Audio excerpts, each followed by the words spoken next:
Well, meditation is, in a way, it's simply about learning how to be fully with your life.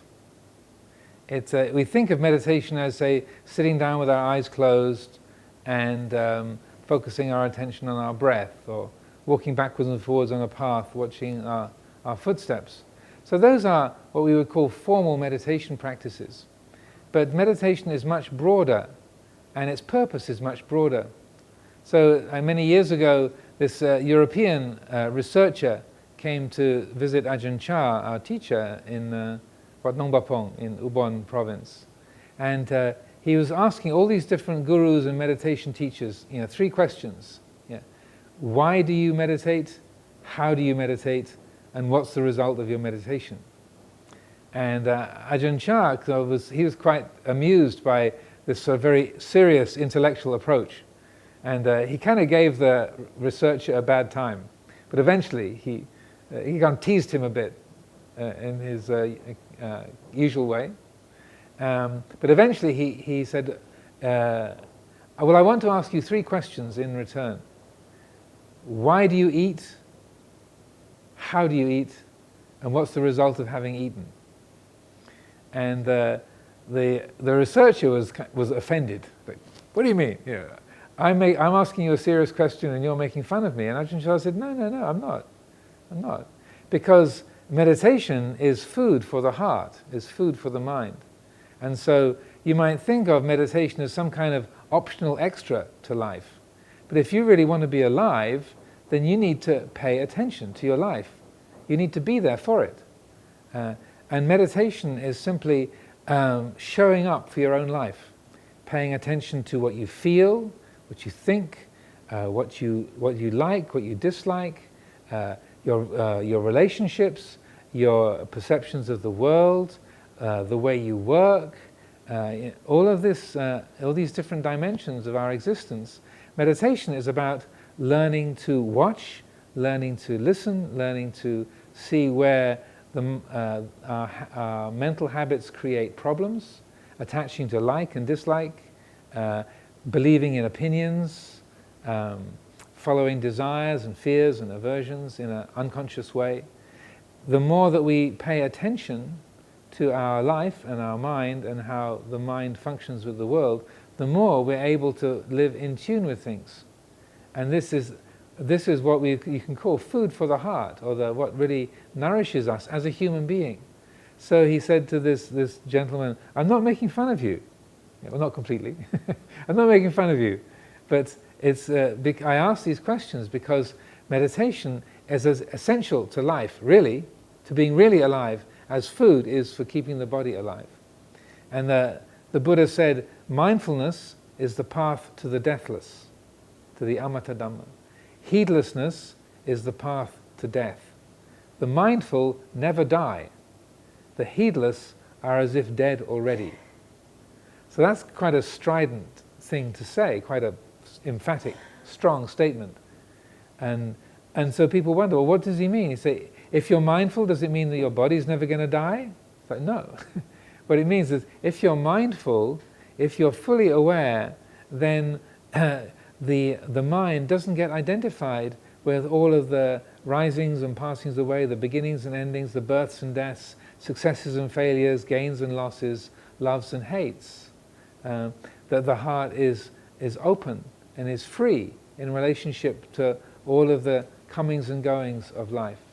So, in a sense, he said, the mindful do not die. It's like the mindful, their hearts are open to all things. They're free from attachment to birth and death, as we would say in Buddhism, but they're free from attachment to being praised, being criticized, being rich, being poor, being happy or being unhappy. If you're wise, you can feel, a strong sense of grief. Just yesterday, someone was asking this question at a Dhamma talk. You can feel grief. Say that your mother's died or your father's died. You can have tears running down your face, feeling the sadness of your mother dying, but you can be completely at peace at the same time. It's a sad feeling. The tears are running, but you're absolutely okay. And to our thinking mind, you might, well, that's impossible. Either you're really upset, like, oh, my mother's died, or you're really cold, like, I don't care. All sankharas arise and pass away, you know. But it's not. It's that the middle way is where we feel emotion, we feel happiness or excitement, we feel fear or like and dislike, we feel grief. But the heart is completely aware of them and unentangled in them, and not identified with them. So that when we are, say, developing mindfulness, or anyway, full heartfulness, or when the heart is full of the present moment, the mind is full of the present moment, then, as the Buddha put it, we're really alive. And then to say the heedless are as if dead already.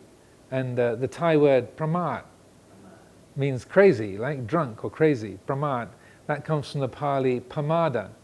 So he said that those who are pamada are as if dead already. It's like your body might be breathing and you might be moving around, you might have a high-powered job, but if you're heedless, you're as good as dead. You're not really there for your own life. You're with someone, but you don't see them.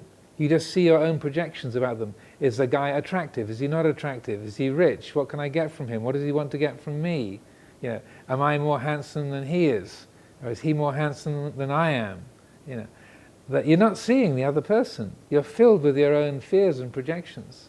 You know, even as a monk, you know, you can have this kind of, is that person, have they got a higher rank than me? Are they not? Is their meditation better than mine? Or my meditation's better than him? I'm being interviewed by a TV program. I'm more special than that monk who's not being interviewed. Look at me, you know. Then if our mind is heedless and filled with self-centered thinking, then you're not really alive. You know, if you believe in those thoughts and invest in them, you're as good as dead, according to the Buddha's estimation. So meditation then is, we use the exercises like mindfulness of breathing, mindfulness of walking, metta bhavana, loving kindness meditation. Those are all, say, particular methods that we can use in order to help bring our attention to the present moment. And then vipassana, loving kindness meditation, helps us to have an attitude of what I call radical acceptance, so that the heart is open to everything. It does not contend against anything. That, you know, there's the heart of metta recognizes that everything belongs. Even that difficult person, they belong. That person who just took the best parking place in the car park, and I have to go and drive around and around and around to find another parking place. Even that guy, I can have loving kindness for. To have loving kindness for the pains in your body, or the say, repetitive, obsessive thought. You can have loving kindness even for your own anger. Not that you like it, or that you are glad that it's there, but you recognize anger is part of nature, and obsessive thought is part of nature. Somebody's got to get the good parking space. Why shouldn't it be that guy instead of me? Why not? You know? Sometimes I get the good parking spaces, sometimes I don't. That's the way nature works. So loving kindness, metta, is to recognize everything belongs. Everything is part of nature, mental, physical. So metta bhavana helps us to develop that heart that is wide, broad, and open. Then, say, concentration practices like mindfulness of breathing, or the mantra buddho, or walking meditation, they help to train the attention to stay with the present moment. Also mindfulness of the body that I was talking about before, that helps us to keep the attention trained in the present moment. And then vipassana meditation, which we call insight meditation in English, that enables the mind to explore the very nature of experience, how, say, the perception of this moment is put together. So in terms of vipassana or insight, I would say right now there is sight, sound, I can see you, I can see the cameras, I can see the floor, the lights, I hear the sound of my voice, the sound, there's the purring of the air conditioner, and there's the other sounds in the room, the builders working next door. I'm feeling relieved that they're not drilling like they were yesterday, so there's the awareness of emotion and thinking, taste, smell, touch. This moment is put together in the mind. You might say, here we are sitting in Dhammaram on Sukhumvit Soi Klang, but also this experience is happening in your mind, in my mind. My mind puts together from sight, sound, smell, taste, touch, thinking, memory, imagination, the language I speak, it puts together the world in this particular way. It takes these perceptions.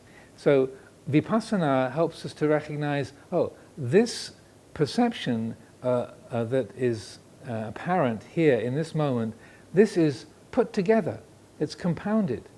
And this feeling of I as the experiencer, that too is something that's put together. That we are able to say there's seeing, hearing, smelling, tasting, touching, thinking, but also it helps us to recognize that, well, calling this me, the monk, speaking, or me, Ajahn Amaro, speaking, or this is my accent or my voice. When you, with vipassana, when you explore, well, I say this is mine, but who's the me? What is that me that is the owner? What does that look like? That which experiences a human body, this human life, is that human? Is that a person? Is the mind that is aware, is awareness? Is it male? Is it female? Is it tall? Is it short? Is it English? Is it Thai? Is it American? Does it have a shape? Does it have any form at all? Does form apply? So vipassana helps us to explore the very structure of experience, how the mind puts together its world, moment by moment. And then in seeing how things are put together, it learns to recognize them, trains the mind to see the world in a different way. Because when we recognize that this is my version of the world, it's not the world, then if the more that's recognized here, the more I recognize, well, of course, other people are going to see things differently. Just because I see something and I say, oh, that's beautiful, doesn't mean that somebody else will say the same thing. When we don't see clearly, when there isn't wisdom, then we believe our opinions and our thoughts. So if I say, that's beautiful, and you say, oh, no, it's ugly, then I just assume you're wrong, or you're stupid. You have bad taste. Because if I think it, it must be right. That's the way we work as human beings. If I think it, it's true. If somebody else thinks different, they're wrong. If we have no wisdom, that's how we see the world. And that my nationality is the best. My language is the best. My favorite foods are really good. And other people's foods are kind of weird and not as good. So that's how we are when we're attached. So vipassana meditation helps us to see, well, that's just a personal impression. How could that be true for everyone? And the more we recognize what I experience is just my version of the world, the more it helps us to have compassion, kindness towards others, because why should my version of the world be the only real one? Why should this be the one reliable one? Why should I be the one person whose opinions are all correct in accordance with reality? What about everybody else? So when we develop insight, wisdom, it helps us to be more harmonious, to fit in with other people, because we are able to have, say, respect and gratitude for what others do, what they contribute, to have compassion and to have kindness, and say to appreciate that the opinions, the views, the experiences of others are equally valid, equally, say, important as my own. So that in terms of the how can meditation help, I would say it's meditation that's based on mindfulness, meditation that's based on living skillfully, like living according to the, say, the humanitarian values of honesty and respect. What in Buddhism we would say the 5 precepts, that if meditation is based on the 5 precepts, when it's based on bringing attention to the present moment, and it's based on letting go of self-centered habits, then it's definitely going to be of benefit to a person's life. Whether they call themselves a Buddhist or not is immaterial. Like at Amaravati Monastery, where I live in England, we have a weekly meditation class. We have people, Buddhist people, Christian people, Muslims, Hindus, Sikhs, people who are determined to be not religious at all, but are very dedicated meditators. Like that. I'm not a Buddhist, but you come here every week. You come here every week for 30 years. Yeah, but I'm not a Buddhist. They don't want to identify with a label, but they love to practice meditation. So these kind of methods and developing these skills is really just as a human being helping us to show up for our own life, and to be, and the more we're able to show up, then the more we're able to be, say, engaged and able to use the capacities, the abilities that we have. In one of the John Lennon songs, he said, and he was misquoting Samuel Johnson from the 300 years ago, but he said, life is something that happens while we're making other plans. So we miss our life because we're so busy planning for something else that we're going to do. So we miss this because we're so interested in that. And so we miss our own life because we're busy either reminiscing about the past or planning the future. So the present is lost to us. And the present is the only place where we can really be fulfilled. It's the only place where we can be completely free and completely happy. So the more that we pay attention to the present, the more that we can be free and the more that we can be happy.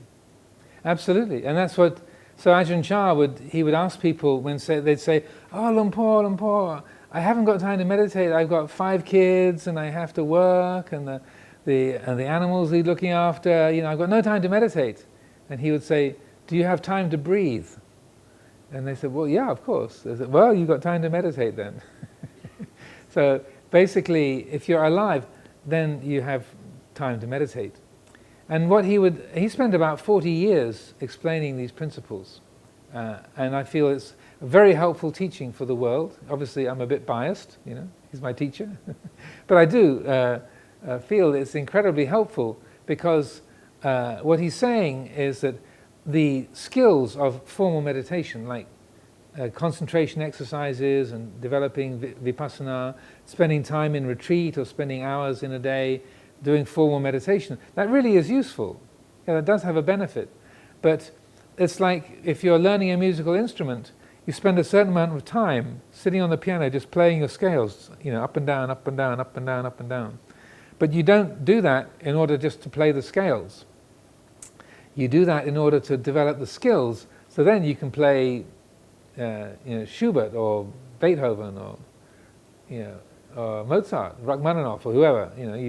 You're learning the skills so you can actually make music, your music.